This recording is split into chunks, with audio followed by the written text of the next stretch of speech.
product awareness lang tayo sa mga binibili natin sa market. Ayan. Kasi may nabili po ako sa, ayan, actually sa mga tindahan lang to ng ano, mga sari-sari store lang to, malapit sa amin. Ayan, so hindi ko na babanggitin syempre yung pangalan ng tindahan, no? Pero, bumili kasi ako ng crispy fry kagabi kasi nga, syempre, prito ako ng ano, ng chicken. Ito yung nabili ko guys, ayan. Tapos, pansin ko lang, parang madilaw yung ano niya, madilaw talaga yung kanyang laman. Ayan, tapos nung minimix ko na siya, para siyang ano be, para siyang pag nababasa, akalang para siyang gaw-gaw. Ayan, so madilaw siya. Ito yung texture guys ng laman nito. Ayan. Actually, para talaga siyang gaw-gaw. Wait na, paano ko ba yan? Ayan. Pag hinalo mo na siya, alam mo yun, pag naghalo ka ng gaw-gaw, yung texture niya ba kapag may water na siya. So, ito yung, para sa akin fake ha. Ayan. Tapos, pansin nyo guys, ito nga yung fake, di ba?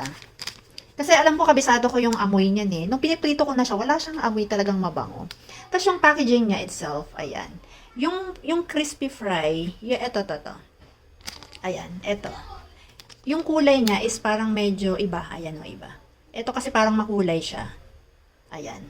O, medyo makulay siya. Tapos yung nakasulat na original, iba. Iba yung color nitong fake. Ito parang may pagka-purple ng konti, yung original. Ayan. Tapos ito, may pagka-bluish lang siya ito. Medyo may pagka-purple. So, kulay pa lang ng packaging is iba na talaga siya. And then, sa likod naman ng packaging, ayan, ito yung original. Ito yung, ayan, peke. Ayan, ito guys, tingnan nyo yan may dilaw siya. Ito wala.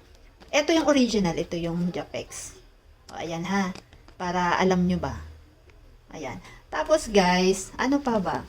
Yan nga, yung dito niya, yung kanyang expiration date, kumpara dito is, eto, visible siya. Detailed talaga siya na mababasa mo. Pero eto, look at that. O, diba? Parang malabo. So, yun palang palatandaan. Ayan, ilan na tatlo. Ayan. Siyempre, ayan, packaging talaga. Malaki ang pagkakaiba niya. And then, buksan natin itong original, ha. Ayan. Top original niya. Tingnan natin yung kanyang ano. Tingnan natin. Yung kanyang actually, amoy pa lang, alam nyo nang maano siya, ma-pepper ba? Ayan, mabango siya. Kumpara nga ayan. Ayan guys, so ayan ang sinasabi ko sa inyo. O, ayan. Ito yung Japex. Ito yung original, ayan.